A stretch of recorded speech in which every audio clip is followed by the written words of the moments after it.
Welcome to Tenor Tech, where I solve the problems you didn't even know you had. Start by assembling tools. A 3mm plastic trim tool, a 1/4-inch flat screwdriver, heat gun or hair dryer, isopropyl alcohol, lint-free cloth, gloves, and 3M VHB tape.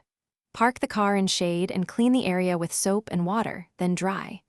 Warm the badge to about 60 degrees C, 140 degrees F, with the heat gun on low to soften adhesive. Wearing gloves, shield paint with the trim tool, and gently pry the badge using slow, even pressure to avoid chipping or bending the trunk lid.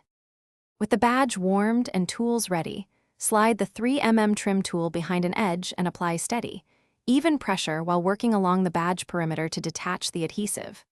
If the badge resists, reheat to about 60 degrees C, 140 degrees F, and use waxed dental floss or fishing line in a sawing motion to cut the adhesive bond so you do not pry against paint. Remove any remaining adhesive with isopropyl alcohol and a plastic razor blade, keeping motions parallel to the panel to prevent scuffs. Dry fit the new Kia badge in measure position using masking tape and a ruler, centering within 1.5 cm for symmetry.